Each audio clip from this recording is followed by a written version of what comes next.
Magsamba, mag-aral, maglingkod, sa puso, sa isip at sa kilos. Ang Diyos ay sambahin, katuruan niya'y alamin, paglingkuran ang bayan natin. Magandang hapon Europa, magandang gabi Pilipinas. Andito na naman ang inyong mga lingkod, Bishop Tonyo Ablon, ang obispong migrante dito sa Europa, para sa ating palatuntunan ang araling IFI, damdaming makabayan. Ayan. Kumusta? At syempre pa, parang pangatlong araw na namin ni Father Juni ito. Series sa nitong linggo, ano? At ano bang pag-usapan natin ngayon? Mamaya pag-usapan natin at makikita natin mamaya si Father Juni Cabillas. At tika muna. Parang may technical na ano dito. Hello. Ayan. At siyempre pa, kasama natin si Father Junito Cabillas. So, Padre, bati mo na. Ayan. Magandang gabi dyan sa Pilipinas. Narinig kaya tayo nito? Hello? Uy, parang inisnab man tayo. Hello? Ayan. Balikan natin mamaya si Father Junito Cabillas, mga kapatid. Parang baka may problema tayo dito sa ating technicals. Pero ayan. Okay. So ano bang pag-usapan natin sa araw na ito? Ito na nga yun. Ang ating tema ay ano ba? Ang ating magiging siyempre at sa ating live stream ngayon, kahapon kasi pinag-usapan natin yung patungkol sa Mindoro. Sa mga nakaraang araw, matindi ang ingay sa social media, mga kapatid. Sa lansangan tungkol sa patuloy na pagkakakulong ni dating Pangulong Rodrigo Duterte sa International Criminal Court.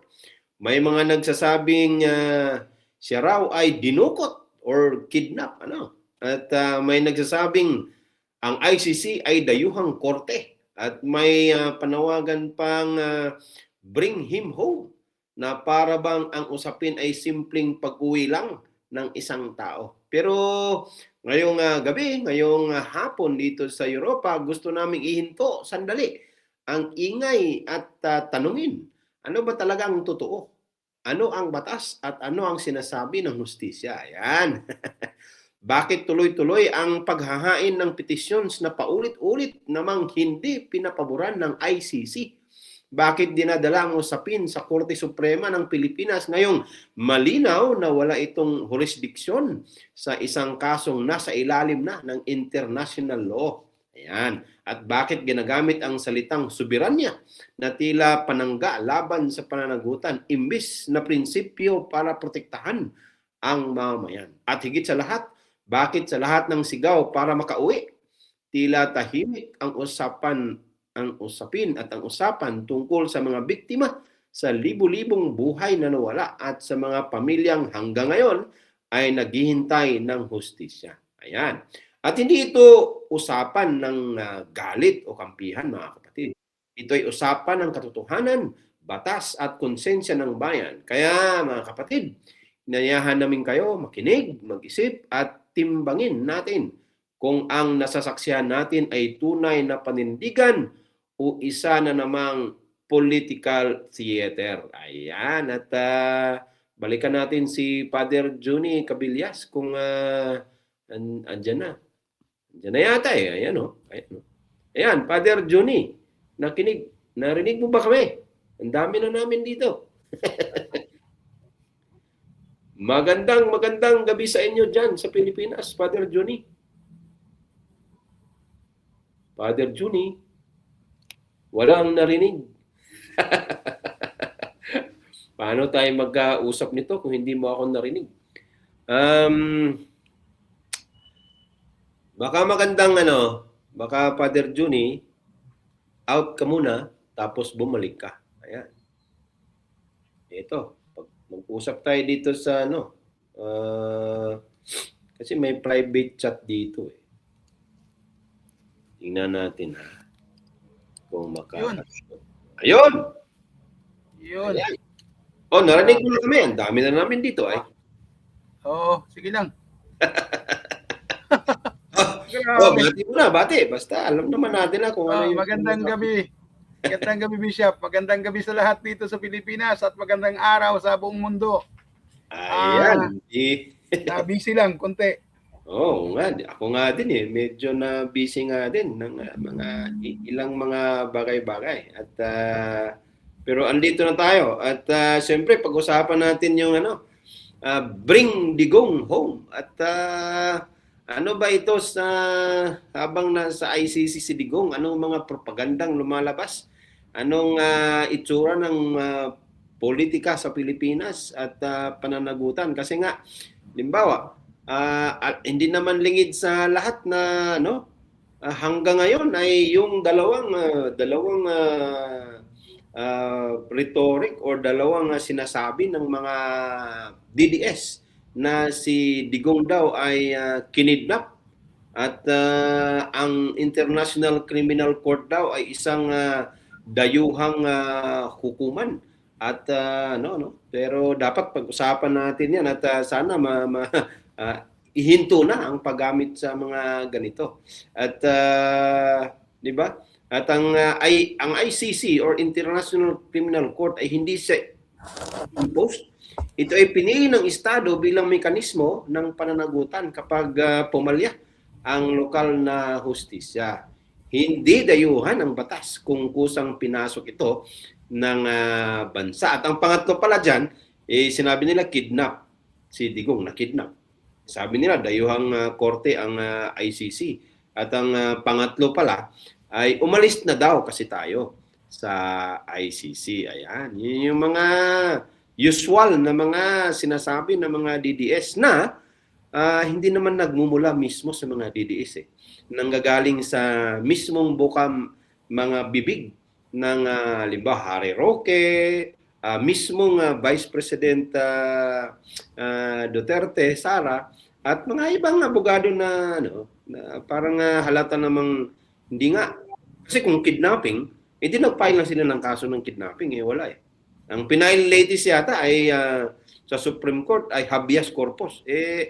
Kami ni Father Johnny, mga taga-karapatan kami, mahilig kami mag-file ng habeas corpus eh. Kasi yung habeas corpus ay una, hindi nakita yung body, kaya ipakita ang body. Ganun lang yung habeas corpus eh. Nakita naman ng buong mundo kung saan si Digong. Yung kanya. Yan. Yes, Father Johnny, umpisahan mo na. Magandang napag-usapan natin ulit ito dahil pag pinag-usapan kasi natin si Digong at pabor sa atin yung mga topic, inaaway tayo. Oo. Inaaway tayo. Ibig mo sabihin na itong pag-topic natin dito ay isang paghahamon ng away ito? Maraming mga away sa atin dito na sa tingin natin may mga mali sa mga statements at mga panglilingla na statement. Hindi lang sa gobyerno, kung hindi sa mamayan na sumusubaybay sa kaso ni Digong. Lalo na yung mga biktima, masasaktan ang mga biktima kapag sinasabi na kinidnap, anong tawag yun, hindi dapat sa dayuhang korte dalhin si Digong, o ang sinurinder natin ang ating soberenya sa mga dayuhan. Samantalang ang mga biktima, wala na silang mapuntahan kung hindi ang ICC. Kasi ang tagal ng panahon na dapat nakasuhan si Digong dito sa sariling korte sa Pilipinas, pero hindi ginagawa. At nanghahamon pa.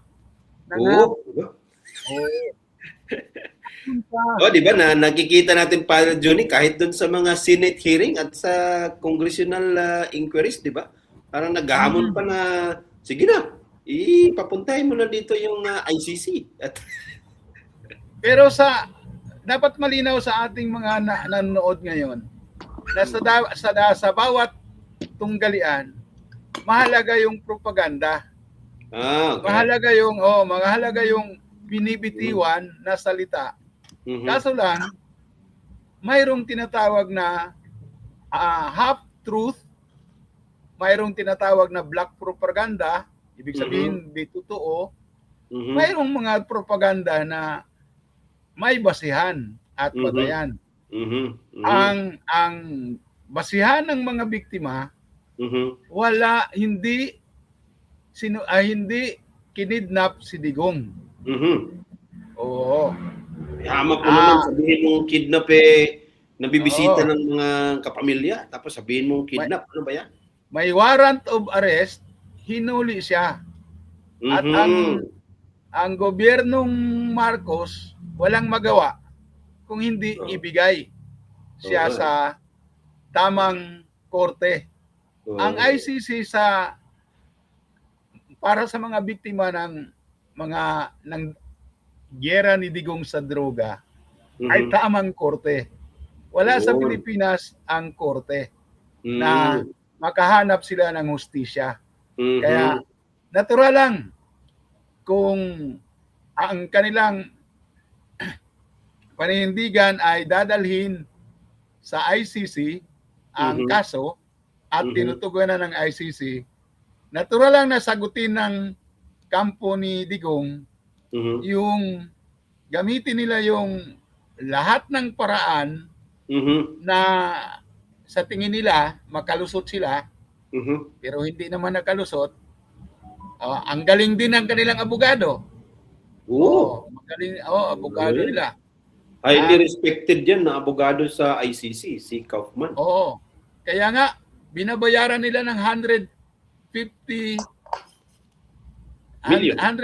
million US dollars ba? Dollars, no? Parang euro Mas euro. mahal kung euro. Mas mahal. Kaya, ubusin muna ng abogado nila yung pera ni Digong pagkatapos makonvict. Kaya maraming ICC, no? 10 years pala yung trial dyan. Maraming motion. Di magtagal-tagal yan. Kung 10 years ang trial, di matagal. Kaya pala 10 years, ano? Kasi lahat ng bagay na lang pwedeng questionin, ano? At pwedeng i-petition. Yun. So, linawin natin sa mamamayan. Hindi kidnap, hindi siya dapat lang siyang kinasuhan sa ICC, at yun ang paninindigan ng mamamayan, lalong-lalo na ang mga biktima ng war on drugs. Para sa kanila, tama lang, at naghihintay sila na ma-convict si Digong. Kaya yung sinasabing bring Digong home, pwede naman. Pero talaga namang bring Digong home limbawa, matapos na yung kaso, ma-convicted si Digong plus 20 years. Kasi ang lifetime sentence pala ng ICC ay 20 years lang yata. Parang or 30 years, Pero 80 ngayon So mga 120 years old si Digong, makauwi na sa Pinas. Pero pagkatapos ng 10 years na paglilitis, tapos acquitted si Digong, makauwi pa rin siya. Makauwi naman, makauwi pero naman. Yung hintayin muna. Sabing pauwiin na siya ngayon, parang may problema tayo doon. Kasi, di ba, kinasuhan na siya. Tapos ay, pero Father Johnny, ang tingin ko kasi dito sa kanilang bring him home, kahapon lang yata, merong inilunsad na signature campaign sa Davao.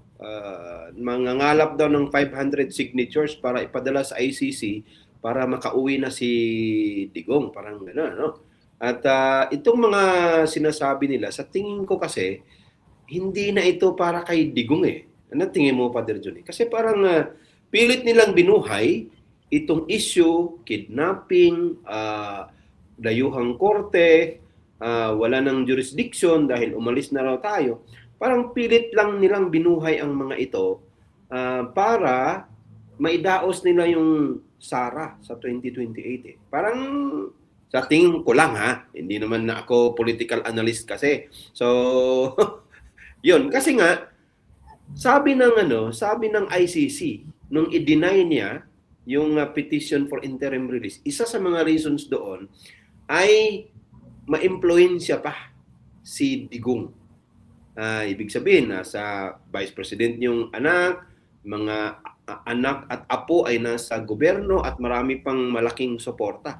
Isa yun sa dahilan kung bakit hindi pinayagan yung interim release. At kahit yung sinabing kidnapping, kahit yung sinabing walang jurisdiction, basihan din yon na huwag pagbigyan yung kahilingang interim release. Dahil kung hindi naman sila naniwalang nasa coop ng ICC, hindi na talaga sila babalik kasi sabi nilang kidnap eh. Kung i-release mo, hindi na babalik yan. So, ganoon naman kaya. Kaya sa tingin ko, parang ginagamit na lang ang mga ito para lang buhay pa rin ang issue hanggang 2028. Ayun. Bishop, ganito yon.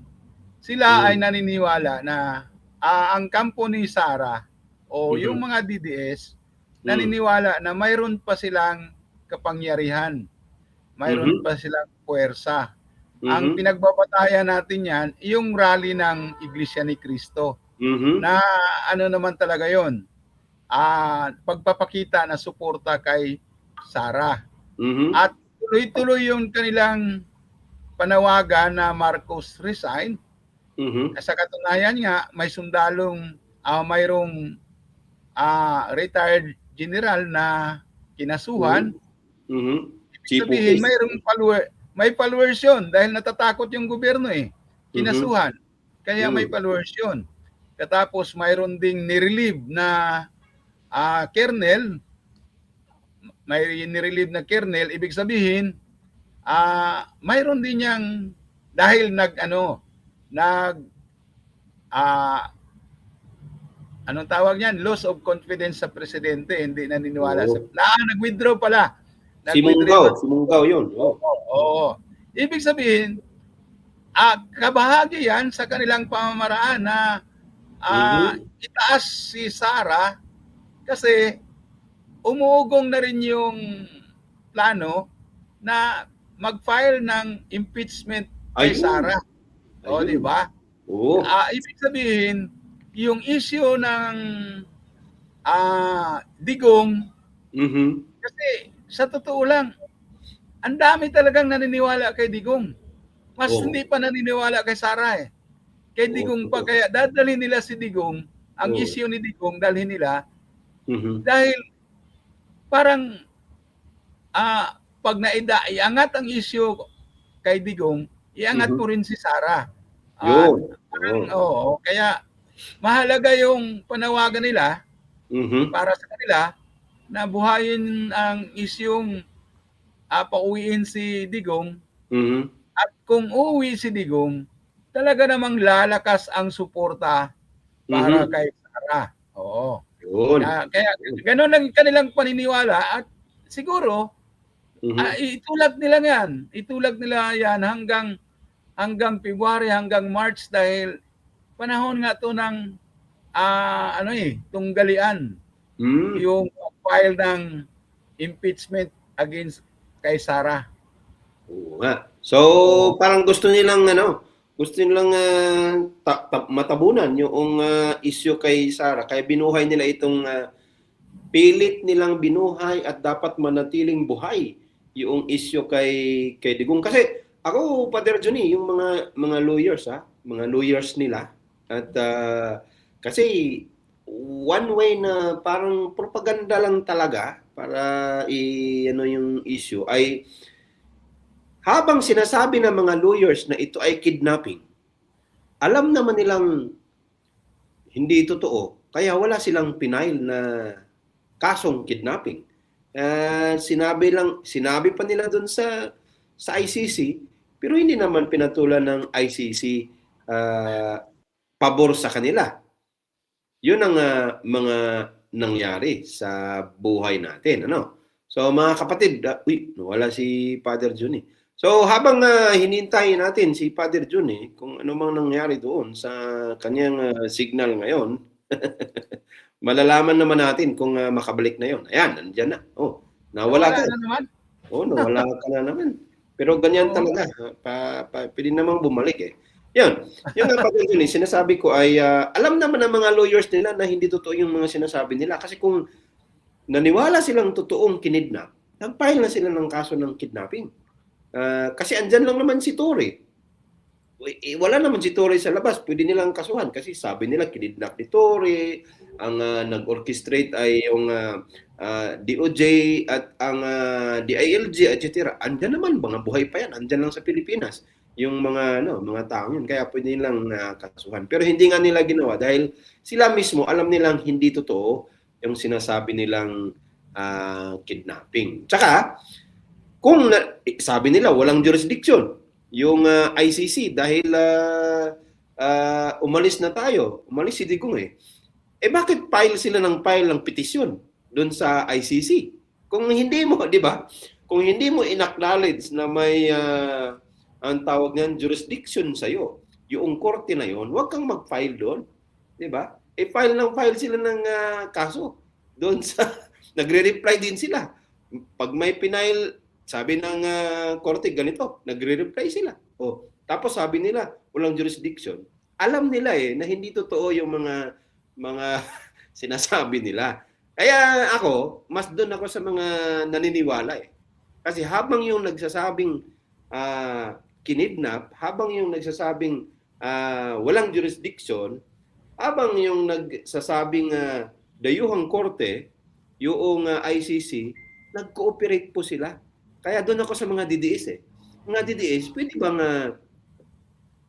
gumising na hindi nga naniniwala yung mga nagsabi Kasi, di ba, yung sinabi mo ay mapatunayan yun sa ginagawa mo. Sabi mong kinidnap, hindi ka nag-file ng kaso. Sabi mong walang jurisdiction at kurtihang dayuhan, pero cooperate ka ng cooperate. Kung ayaw mo dahil hindi walang jurisdiction, huwag kang mag-cooperate. Nag-cooperate kumuha ng abogado, di ba? At yon ang unang bahagi ng ating pag-uusap dito sa Bring Digong Home. Kaya andito na pala, Father Johnny, wag nating patagalin. Andito na sila Yung mga nagpalab sa atin, baka meron din dyan sa iyo, Father Johnny. Nagpalab sa atin si Mila Anino, si Idnalyn Talaugon Bonggulto, parang taga Diocese of Tubod ito. Ayan. Si Rosita Clau Ruiz, si Feli Revelo Ocomin, si nagpa-like din sa atin sina Chilpi Lods Arcita, parang bago to Wilma Dilo, Linux Red Hot Spark, puro English ito At Yokoro Otnin, ayan, ito sila kahapon. At baka meron pa dyan, Father Johnny, hindi ko nakita. Sila Dominic Said, siyempre palagi una yung nag-bukas, no? Angging Bacos, Lita Pagaduan. Nangumusta sila sa atin. Yun. Maayong gabi. Si Angging, palagi yan, maayong gabi, Bishop Ablon, Father Johnny. Ayan. Ganon din si Idnalyn Bonggulto.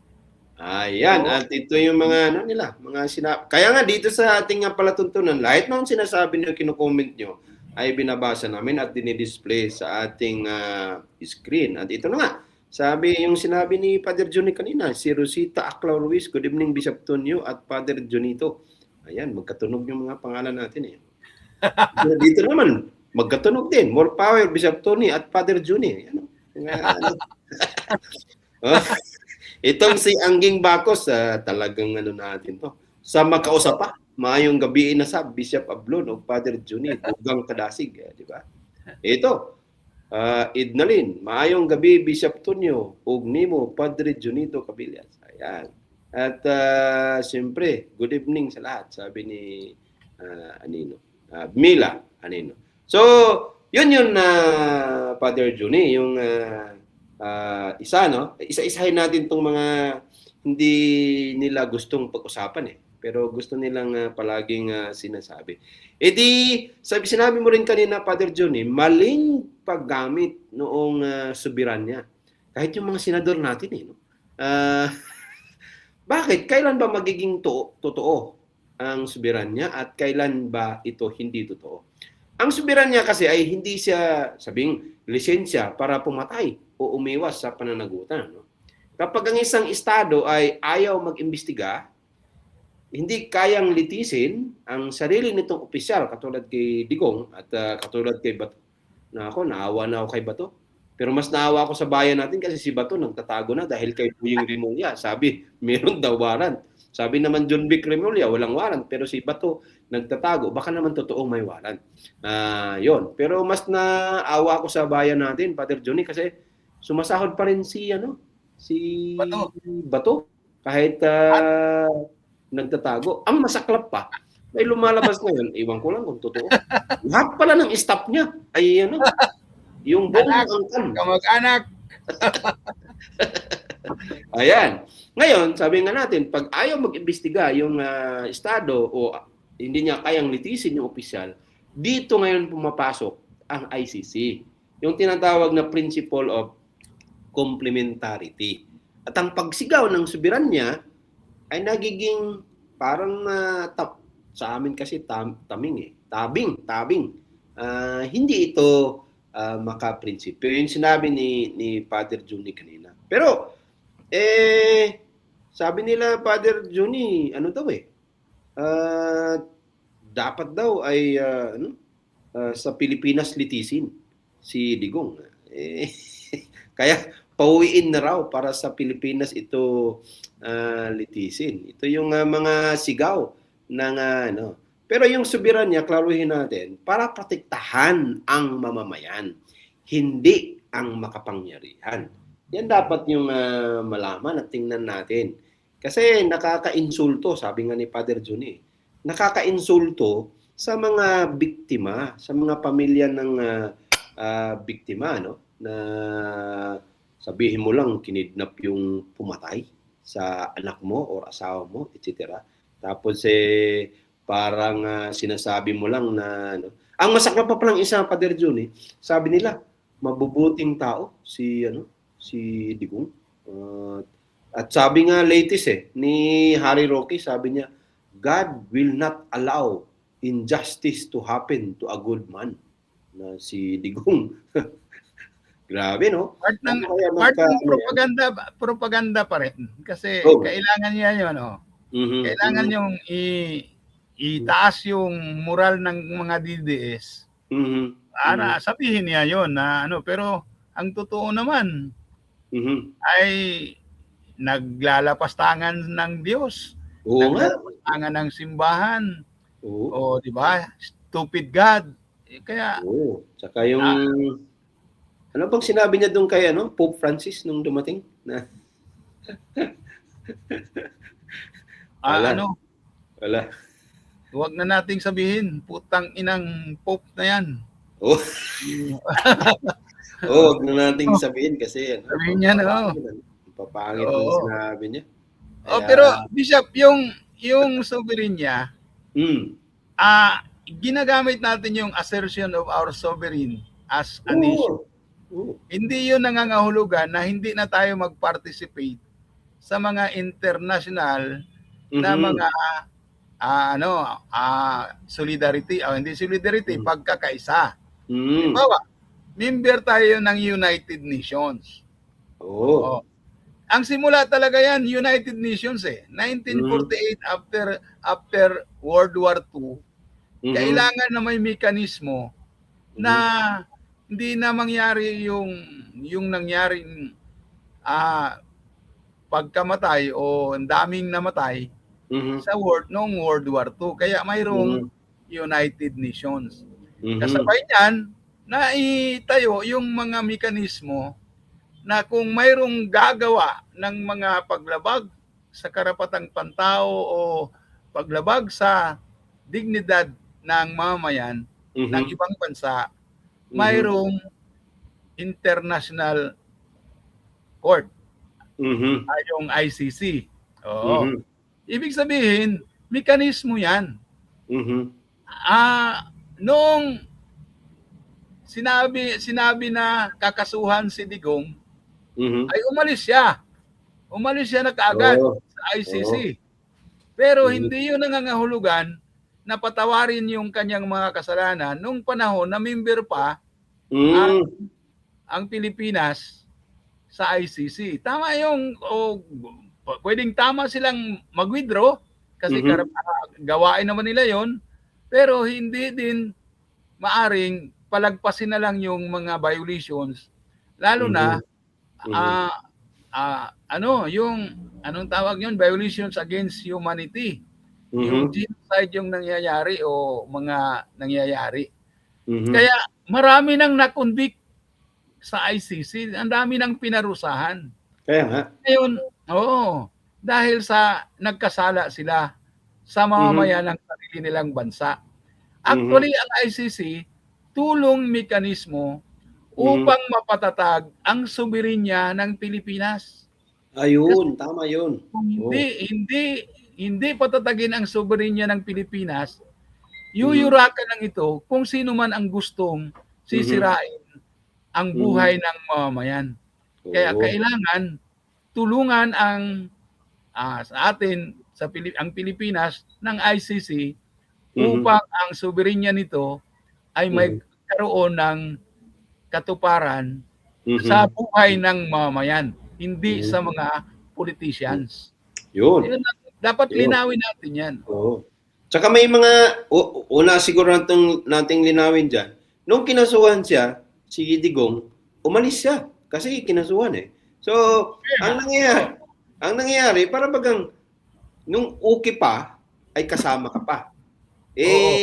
Nung nung nagka-commit ka ng violation, umalis ka na. Ang problema mo dahil doon sa Rome statute ay kahit pa umalis ka na, kung nangyari yung violation nung kabahagi ka pa, ay may pananagutan ka pa rin. Which is making sense. Because kung ganun lang naman pala na pagka may problema na, umalis ka na, di ano pang silbi ng yung pagkakaisa ng mga bansa dun sa ICC. At isa pang question dun, Father Juni, treaty siya eh. Kung isa siyang tratado, dapat ay di ko nga alam kung bakit walang nagtatanong nito sa korte eh. Pagkatratado kasi, dapat ay desisyon siya ng Congress. At tatanungin din yung Congress na nagbigay ng go signal sa isang tratado. Yun yung At ang mali ni Digong pa, isa, ngayon kiniklaim nila, bakit daw hindi dumaan sa korte ng Pilipinas yung pag-aresto kay Digong, dapat i-present sa korte. Hindi na applied yon kasi nga hindi ka nakabahagi. Umalis ka eh. So, nagkamali si Digong doon. Akala kasi ni Digong hindi siya hindi siya ma-aresto. Na test at nasalang itong pagiging presidente ni Marcos. Kasi, ang sa tingin ko lang din, bagamat pwede nating sabihing pumabor ito sa politika ni Marcos, yung sinabi mo kanina, Father Juni, na Interpol kasi, kung ayaw mong mag-cooperate doon sa Interpol, baka kung ikaw na naman ngayon ang hihingi sa Interpol, ay hindi rin nila sasagutin yung kahilingan mo. Parang yun din yung isang dapat nating tingnan. Ayan. So, yun na nga, Father Johnny, doon sa doon sa soberanya, at siyempre pagka soberanya yan, hindi naman sa pagmamayabang, si Father Johnny at mga aktivista noon pa. Ang sigaw natin lagi ay yung soberanya. Dahil nga inapakan tayo hindi lang ng China, kundi ng US. 'Di ba? Pero hindi sila sumisigaw ng soberanya. Ngayon na si Digong ay sumigaw sila ng soberanya, mali naman. Kaya ang sabi nga natin, ang claim at pagsigaw ng soberanya ay hindi para sa isang taong makapangyarihan, kundi para sa buong mamamayan ng Pilipinas. Ayan. Nasa konstitusyon yan, Bishop. Tama. Philippine Constitution. We, the sovereign Filipino people, Yan. Kaya dapat ang mamamayan talaga ang dapat may proteksyon sa Mm. soberanya. Hindi Mhm. yung mga may kasalanan, yung Mhm. mamamatay tao o Mhm. nagsagawa ng batas na nag-violate ng Mhm. lumabag sa karapatang pantao o Mhm. gumagawa ng paglabag sa karapatang pantao. Kaya dapat pag iniisip nating soberanya ng Pilipinas, mamamayang Pilipino ang Mhm. dapat nating panigan, tindigan. Yun. Hindi At ang yung ano. hindi yung mga politicians. Yan. Tulad din yan ang sinasabi nating makabayan ka. Kung makabayan ka, ay hindi ka dahil sumunod sa presidente, kundi mahal mo ang Pilipinas at gumawa ka ng mga hakbang para sa bayan mo. Yan ang makabayan. Hindi yung sumunod ka lang sa presidente ay makabayan ka na. Yan. Father Johnny, puntahan natin itong diyan ka magaling din eh. Hindi tayo mga abogado, baka mas maintindihan tayo ng mga DDS at mga ordinaryong tao kasi hindi nga tayo abogado, di ba? Yung habeas corpus.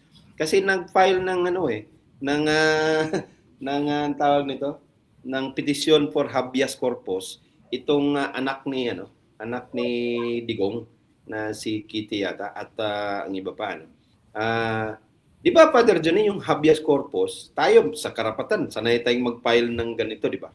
Pagka may nawala, halimbawa, yung pinag-usapan natin kahapon pero hindi na natin pinag-usapan ng habeas corpus. Yung pinag-usapan natin kahapon na si Ani Kutse, Chantal, Pagka may nawala at alam natin na nagsuspecha tayo dahil sa mga ebidensya na ang last person ay isang pulis o di kaya ay isang militar o di kaya ay isang opisyal ng gobyerno ang may last na doon sa record.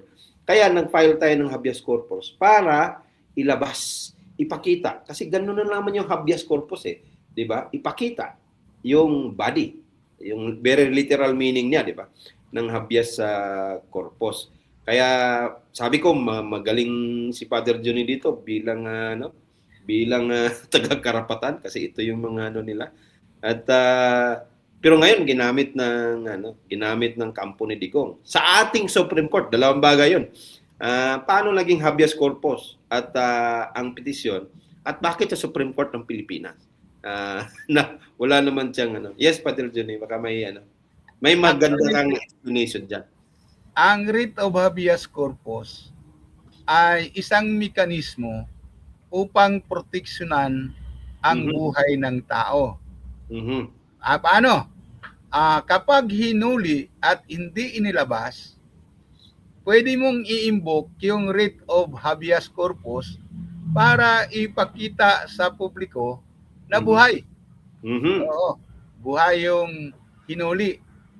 Proteksyon niya yon sa security at buhay ng tao. Kaya mag-file ka ng writ of habeas corpus, lalo na kapag warrantless arrest, walang katibayan, abduction, kaya madali na hindi lang ilabas, kailangang palayain kasi hindi sumusunod sa batas ang dumukot o humuli.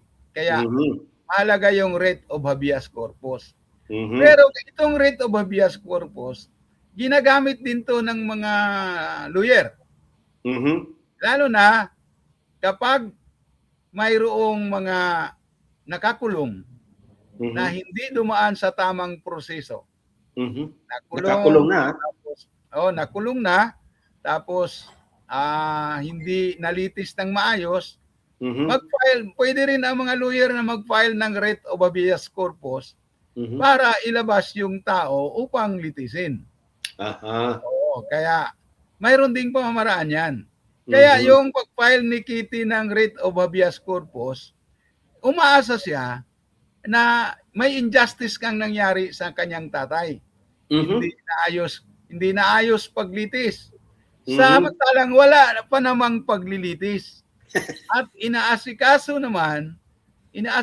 pa ang kanyang mga nasa proseso pa ng pag-imbestiga o pagpresentar ng mga ebidensya, ibig sabihin, sinusunod ng ICC yung proseso. Kung mag-file siya ng writ of habeas corpus para mag-intervene ang Supreme Court, wala nang jurisdiction ang Supreme Court sa Pilipinas. Nasa ibang bansa na hindi na niya kaya, hindi na niya yung jurisdiction. Kaya walang magawa ang Supreme Court sa Pilipinas. Dahil lang yun ni Kitty para mabuhay ulit dahil wala na silang ibang paraan eh. Kailangan wala nang issue sila. Sinasagot na lahat ng issue nila. Kaya ayun. Magaling yung lawyer ni Kitty. Saka nabisita pa ni Kitty yung tatay niya eh. Tapos hahanapin niya. Paano mo sabing produce the body kung nakita mo naman yung body? Kaya nga, gamit lang nila yon para pasiglahin muli yung kampanyang Bring Digong Home. Para part yon. At kaya magaling yung lawyer ni Kitty. Magaling sa propaganda. Kasi magaling sa propaganda at panglilingla. Kasi ang ko dito, Father Johnny, yung mga ginagawa nila pala, may targeted audience sila. Di ba ganyan naman talaga propaganda, di ba? May target audience ka. Ang target audience nila dito, una, yung mga DDS. Kasi pag wala ng issue, mawawala yung DDS eh. So, dapat buhay yung issue na kami ay inaapi, tayo ay, di ba? So, yun yung ginawa. Tsaka, ginamit mo yung malaking institusyon katulad ng Supreme Court para siyempre may laban tayo. Parang ganun yung nitong September, ginamit nila mismo yung Senate na may laban tayo, pumirma ng mga senador. Yung mga senador naman kasi ayaw din nilang mawalan ng boto sa election, kaya walang tanong-tanong, pirma din sila. In fact, pinanigan sila ng Supreme Court. Tinulungan sila na yung sa yung sa impeachment. Akala nila kung si Digong ang issue, papanig pa rin nila ang Supreme Court. Kala nila, yun ang isa. Siguro naman ay sa ating mga nakikinig, yung bring him home, kasi sigurado naman tayo hindi maglabas ng temporary restraining order yung Supreme Court doon sa habeas corpus na hiniling sinabi na ni Father Johnny kasi na wala jurisdiction, tapos ay nakita naman nila mismo yung tatay nila. Bakit pa sabihin nilang produce the body? Sablay kasi yung direksyon. So lalong lumilitaw na isa siyang political na agenda. Pati yung bring him home, may signature campaigns at marami pang iba. Nawala ngayon, Father Johnny, yung sintro ng usapin. Ang sintro ng usapin sa pagkakulong ni Digong ay yung dapat hindi matabunan ng sigaw na bring him home. Dapat ang nakikita natin dito, ang sentrong usapin dito sa pagkakulong ni Digong ay yung pagbigay ng hustisya doon sa mga biktima. Libo-libo yun eh. Naalala ko pa, umabot ng 31,000 yung lista mismo ng PNP. Pero nung nagka-filean na ng kaso, 6,000 na lang daw. Pero sa atin kasi, Father Rosanin, di ba? Whether that is 31,000, 6,000, or 1,000, or iisa. Pag ang buhay ay kinitil na kasi sa Pilipinas naman walang death penalty na ayawan din natin yung death penalty. Pagkabuhay ay kinitil na nino man, lalo pa yung mga supposed to be nag-protect ng buhay, ay malaking issue yan. Isa lang, kahit isa lang. So yun ang dapat nating tingnan. Doon sa isyong Digong, bring him home. Ngayon, Father Johnny, kung handa ka na, lipat na tayo dun sa dun sa, bago pala. Ito na naman ating suki. Si John Ias. Good evening, Reverend. Yan, youth natin to sa Diocese of Libertad. Sabi niya, si Digong, matagal na yung hinihintay sa ICC. Si Digong din naman, sabi niya, bring it on. Papuntahin mo na ICC ngayon, bukas, di ba? Buhay pa yung Iron Lady. Kaya good boy si Digong panahon sa presidential debate 2016. Wala daw siyang masabi kay Miriam Defensor Santiago. Medyo tama naman yun. Ngayon, jump na tayo, Father Johnny, dito sa issue ng 2028. Ayan. Kasi, sabi mo rin kanina, Father Johnny, ako talaga'y naniniwala na ang buong naratibo na ito na hindi naman legal at hindi papasa sa legal na parlance at sa moral na parlance, lalo pa tayo sa simbahan, ang buong naratibo na ito ay nakahanay para sa 2028. Yung imaheng inapi ng dayuhan, ama na kinawawa, yung matanda na, sabi, 80 na raw, ba't di na pauwiin, parang ganun. Ginawa itong political capital para sa Sara Duterte 2028. Ang tanong natin ay, kung inosente, bakit takot sa patas na paglilitis? Pero wala na yan Kasi pang-eleksyon talaga itong ginagawa nila. Campaign material itong si Digong. Sabi nga natin nung una, di ba, Father Johnny, pag namatay si Digong ng 2028 first quarter, sigurado ng panalo si Sara Duterte. Yan ang mga nangyayari. Ngayon, at inumpisahan mo na kanina, Father Johnny, yung impeachment, na parang ginamit din itong issue para malihis yung atensyon ng mga kababayan natin doon sa issue ng impeachment. Baka naman sa ngayon pa lang, Father Johnny, pwede na nating tingnan kung ano ba talaga itong Sara Duterte 2028. Kasi sa tingin ko, Father Johnny, palaging huli yung kababayan natin nagtitimbang ng ng eleksyon Di ba? Kahit tayo sa simbahan, mayroon nga tayong sinasabing ngayon, electoral education, voters education 1 week na lang bago araw ng eleksyon ginawa. Kaya hindi rin tatalak. So baka naman maganda nang sumabay na tayo dito sa Sara Duterte 2028. Ano bang tingin natin dito, Father Julie? Yung informasyong nakuha namin, Bishop, marami talagang gustong bubuto pa kay Sara Duterte. Na nakita nila na siya yung tagapagmana sa Iron Boy na si Duterte. Iron Lady din siya. Oo. Kasi ikaw ba namang sampalin yung ngayon? Yung Sheriff. Oo. May nagsabi sa amin na sa Visayas at Mindanao, yung Rotary Club, para kay Sara Duterte. No. Itong Rotary Club, mga business, business minded mga civic organization, pero nasa hanay ng mga business people, business persons.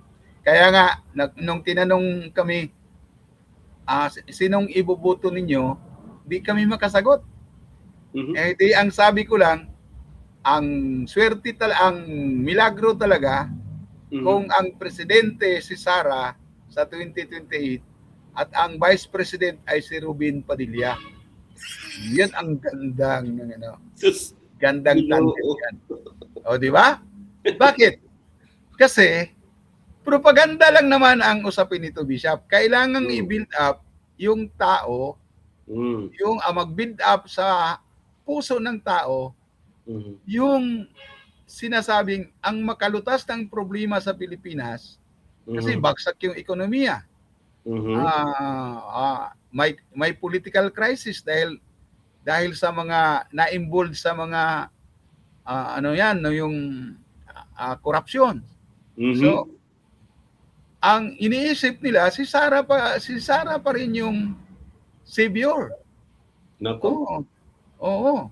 Marami pa kaya ngayon pa talagang naghahanda na sila para sa 2028. Mhm. Sabi ni Ronald Llamas, sinusubaybayan ko rin tong tao na to. Si Ronald Llamas ay nagiging officer nagiging official sa panahon ni Presidente Noynoy Aquino. Pero akbayan to siya na tao. Political advisor. Oo. Tapos, ang sabi ni Ronald, ngayon ang 26, kung hindi natin mawalan ng kapangyarihan si Sara Duterte, talo na tayo. Talo na tayo. Kaya dapat mag-focus muna kay Sara Duterte yung mass movement. Mag-focus muna. Oo. Including impeachment, including rallies, including yung lahat ng ombudsman, all efforts against kay Sara Duterte, kailangan maganap itong 2026 dahil kung lumagpas ito at maligtas si Sara, tapos na ang laban. 2027 kasi 1.5 year na lang ang pag 2027 katapos half o 5 months sa 2028 tapos na ang laban. Yun ang mga tapos na. Kaya nga sabi ko maganda kung si Sara Duterte ang presidente, si Robin Padilla ang vice president para maayos yung ating mananalo yan si Robin Padilla dahil iboboto yan ng mga kapatid nating mga Muslim. Pero hindi naman pwedeng iisang tabi yung laban ng mga mamamayan. Kasi bagamat mag-aayos ng makinarya, si Sara Duterte, si Amy Marcos, si Gloria Macapagal Arroyo, yun ang yun ang mga parang triumvirate lady sa politika nandyan pa naman sila, magapangyarihan pa yan sila. Kahit si Amy Marcos, sa Ilocos, ginagalang po rin siya. Mga kamag-anak pa rin yung may hawak ng kanyang mga sa politika sa Ilocos Norte. Kahit hindi sila magkasundo ng kanyang kapatid na presidente, hindi naman siya inaaway din ng kanyang kapatid na presidente. Pinabayaan naman siya. Kaya yun, talagang magsisikap silang ayusin yung kanilang makinarya para sa 2028. Bubuhos ng pera niyan. Marami naman silang pera. Kasi nung panahon ni Digong, kumita naman si Digong sa Parmali at sa mga Parmali. Pugo. At flood control. At saka mga infrastructure, hindi lang flood control, infrastructure projects. Yung mga gumuho na tulay. Yung mga ganon. At mga kasi build, di ba? Kaya pwede talagang pagsikapan nila yan. Ang masasabi ko lang, nagsisikap din ang lalo na ang Makabayan Bloc. Kung ang ibang simbahan o ang simbahan ay ayaw pa talaga nilang gusto lang talaga nilang si Sara lang ang bumaba, okay lang yan. Pero hindi yan nangangahulugang hindi magkasundo at ang Makabayan Bloc at ang simbahan. Kasi pagdating kay Sara Duterte, all-out war naman talaga ang Makabayan Bloc kay Sara Duterte. Ang lamang lang ng Makabayan Bloc sa ibang mga permissions, nanawagan siyang papanagutin din asingilin din ang Bongbong Marcos. So tingin ko nga, Father Juni, yung si Bishop na sino bang Bishop yun na nag-sermon? ng Nazareno doon sa Bishop Yung bishop ng Bataan. parang Oh. siguradong sinuspit sa Hong Kong baka makabayan to kasi dalawa yung pinababa niya. Una, sabi niya, yung bistado na ayaw bumaba. Sa tingin ko si Sara yun Pangalawa, yung walang nagawa sa kahirapan ng bayan. Hindi pa rin bumaba. Ayaw bumaba. Kaya sino yun? Dalawa yung pinababa. Marcos yun. Bishop na yun Kaya Marcos yun. Sa tingin ko baka maganda yung anyway. Pero hindi kasi sila, ang posisyon pa rin ng CBCP, ganun pa rin. Ayaw nilang Bongbong at sa Sara sa resign. Yun pa rin ang posisyon. Pero may mga individual na mga bishop dyan na naniniwala sila na dapat bumaba din si Bongbong Marcos. Kaya nga, ang sabi nga, may nag-iisip na baka mapaaga ang eleksyon, Bishop.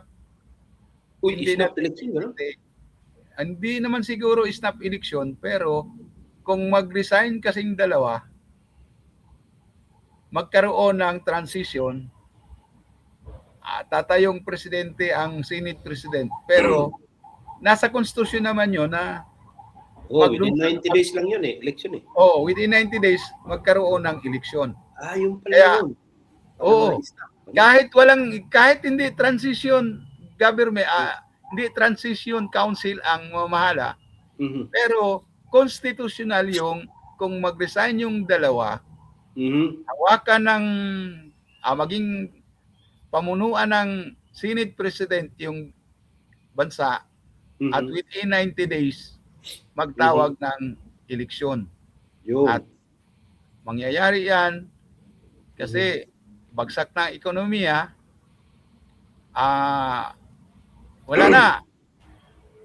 Bumagsak na rin ang rating ng namumuno. Kaya ako, ini-imagine ko palagi yung papel ng US. Ayaw ng US na mayroong destabilisasyon sa Pilipinas. Kasi, ayaw nila yon.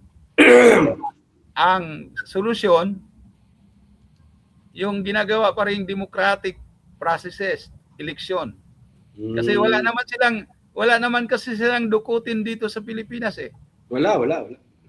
Hindi Ang gusto ng isang DDS na si Bilhika ay dukutin ng US si Digong sa ICC at ibalik sa Pilipinas. Pero hindi dukutin ng US si Digong, hindi rin nila dukutin si Bongbong para dalhin sa US. At kasi, hindi rin yata masaya yung US kay Sara sa mga parang ganun yung mangyayari, Bishop. Sa tingin natin, crucial nga ang 2026. Crucial kung walang mangyayari sa mga pinagbababa. Crucial din dahil pwedeng mag-intervene ang US at ginagawa nila yan.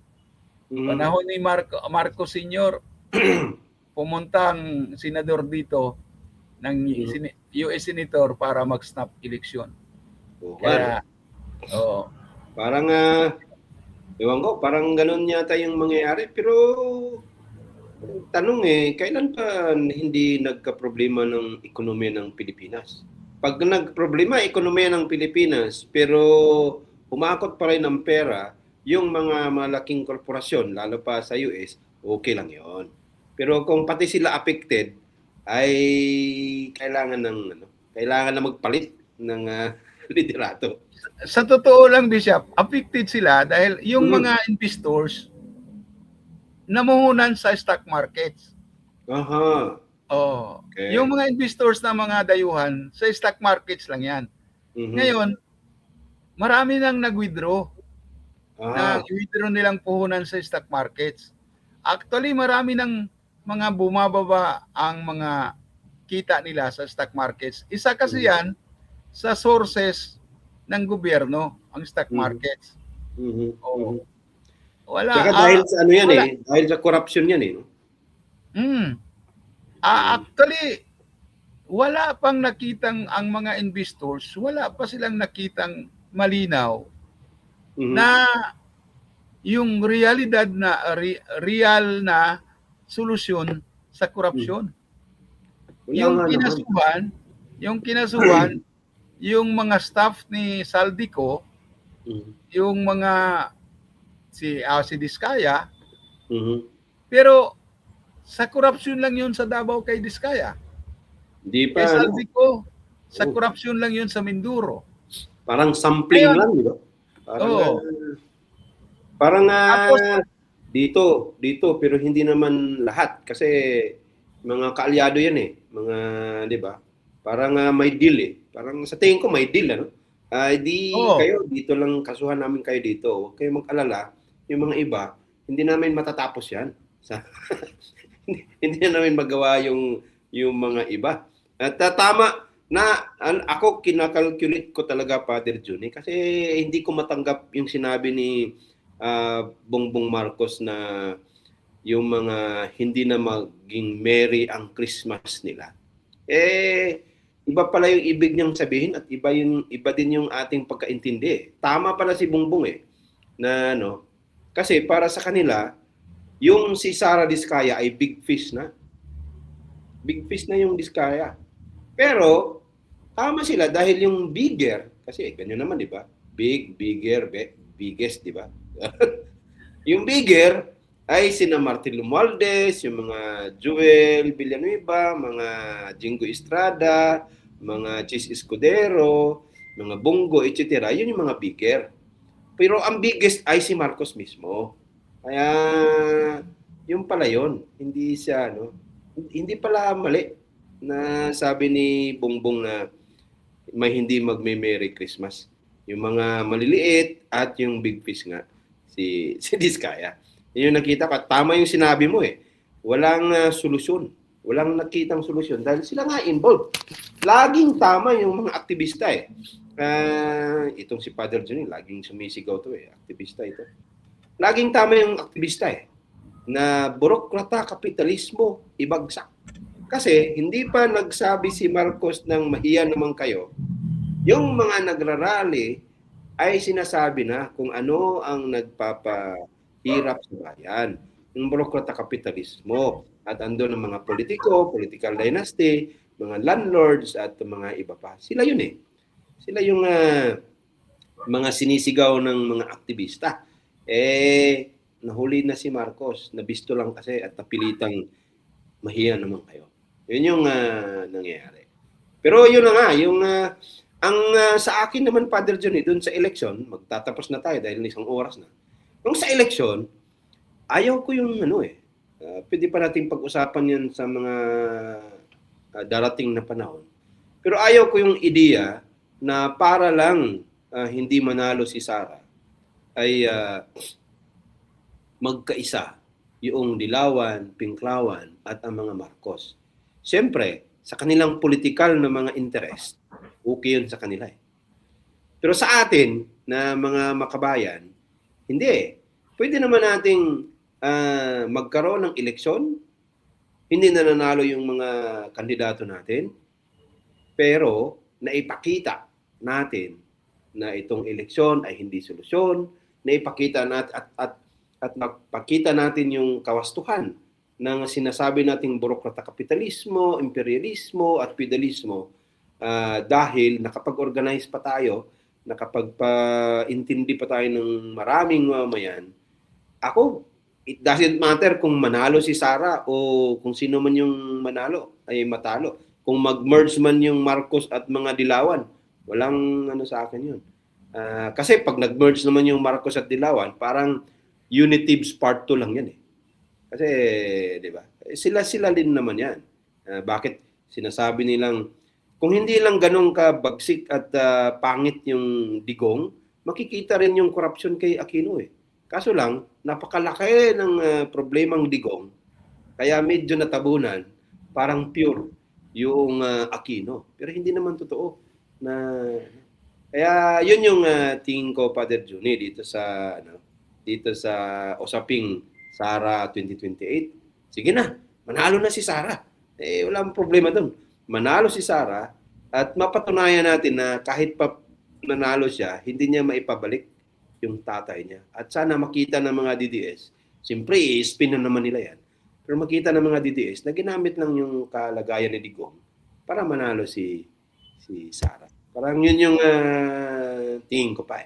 Anyway, di bago natin hingan si Father Juni ng paano niya tapusin itong topic na ito, andito si Christopher Espina. Good evening, Bishop Ablon o Padre Junito. Ayan.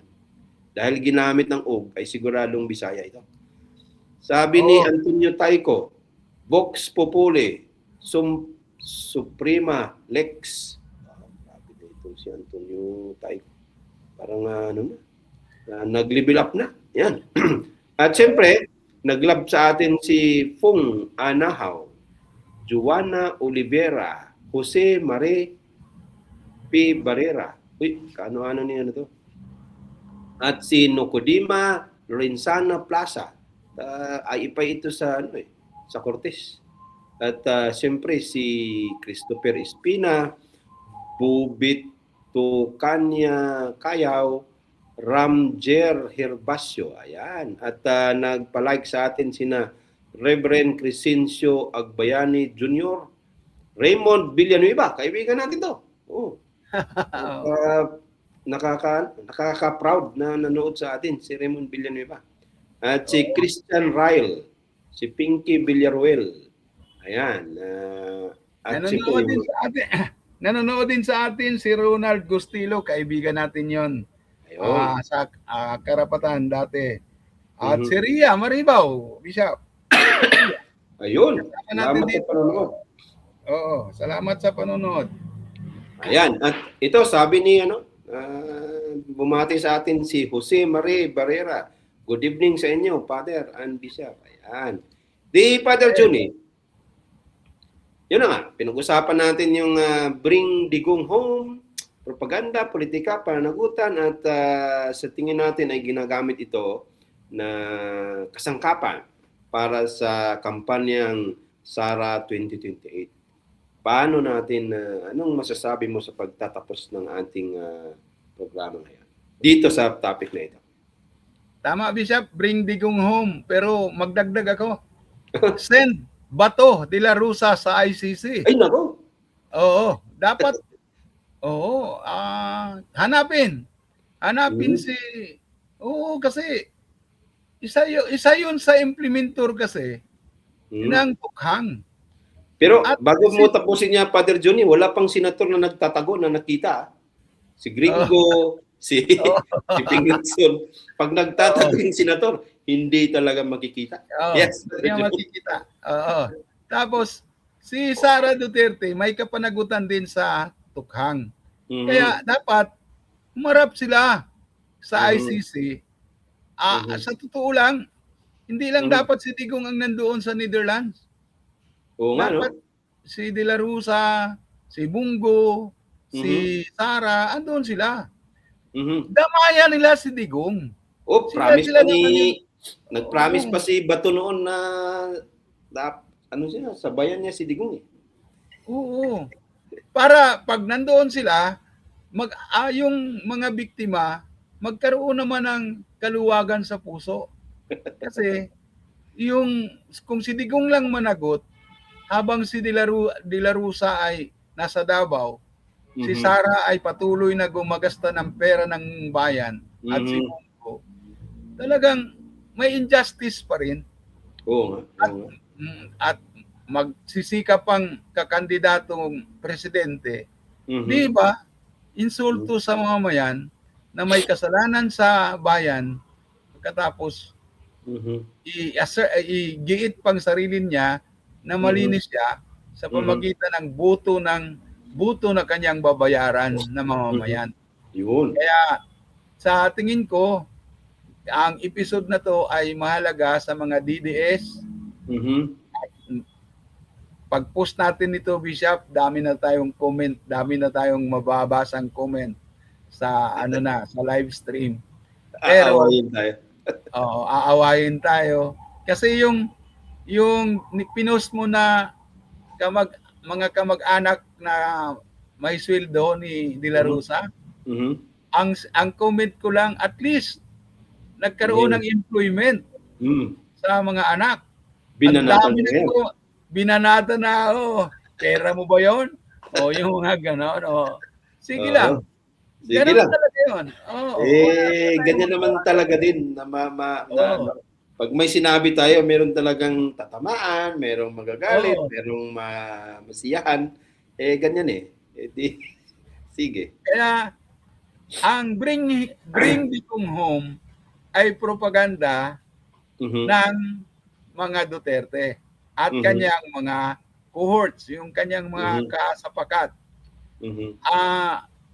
Inaasahan nila na magbubuhay sa kanilang kampanya para mailuklok si Sara sa posisyon ng presidente.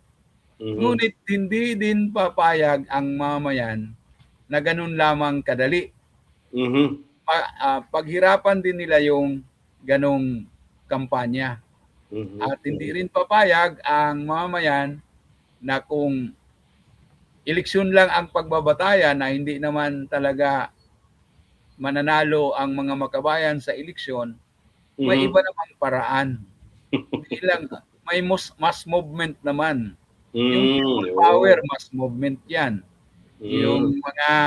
Yung mga exposure ni Chantal at ni Jeline, mapakinabangan din yun kasi lalong iigting ang mga pakikibaka ng mamamayan sa kalungkutan man at sa kanayunan. Kaya ang panawagan natin palagi, ilitaw ang totoo, ipakita ang totoo, huwag linglahin ang mamamayan, papanagutin yung may kasalanan. Magandang gabi sa ating lahat. Ayan, magandang gabi rin dyan sa Pilipinas, Father Johnny, at maraming salamat. Tuloy-tuloy lang tayo ha. Baka bukas ulit ay andito pa rin kami ni Father Johnny. Ayan, magandang gabi, Father Johnny. Ngayon, sa ating pagtatapos, dito pa. May sumingit pa. Umabol si Antonio Taico. Bishop, nasa tabi mo. Ayan, yung si Bato de la Rosa at iba pa. Anyway, so ating napag-usapan ngayong gabi, malinaw ang isang bagay. Ang usapin ng ICC ay hindi laban ng Pilipinas kontra sa dayuhan. At hindi rin ito personal na laban ng isang pamilya. Di ba? Pamilya Duterte. Ito ay laban ng batas, laban sa propaganda. At ng hustisya, laban sa paggamit ng emosyon para sa kapangyarihan. Ang soberanya ay hindi lisensya para umiwas sa pananagutan. At ang hustisya ay hindi nadadaan sa sigaw, pirma o online campaign. Kung may kasalanan, dapat managot. Kung walang dapat ikatakot. At sa isang patas at malinaw na paglilitis katulad ng sa ICC. Sa huli, hindi pangalan, hindi posisyon o apelyido ang mahalaga, kundi ang dignidad ng bawat buhay na nawala, katulad ng mga biktima ni Digong sa Tukhang. At ang kinabukasan ng isang bansang may kakayahang magsabing walang sinuman ang higit sa batas. Maraming salamat sa pakikinig at patuloy tayong magtanong, magmulat at manindigan para sa tunay na hustisya, para sa Diyos at sa bayan. Ayan, at hanggang sa bukas, mga kapatid. Sa ating pag-alaala sa buhay na inialay sa kalayaan ng sambayanan, naway maisabuhay natin ang buhay ng ating mga ninuno sa pananampalataya na nag-iwan sa atin ng mahalagang pamana. Ang pamana ng pagsamba at pakikibaka. Humayo kayo't buong tapang na ipahayag ang mabuting balita ng kaligtasan sa mga dukha at hikahos, sa mga sinamantala at binusabos ng sistemang mapaniil. Humayo kayo at paglingkuran ang Diyos at ang bayan. Sa ngalan ng Ama, ng Anak, at ng Espiritu Santo. Amen. Magsamba, mag-aral, maglingkod, sa puso, sa isip at sa kilos. Ang Diyos ay sambahin, katuruan niya'y alamin, paglingkuran ang bayan natin. Ang Diyos ay sambahin, katuruan niya'y alamin, paglingkuran ang bayan natin. Magsamba, mag-aral, maglingkod. Magsamba, mag-aral, maglingkod. Magsamba, mag-aral, maglingkod.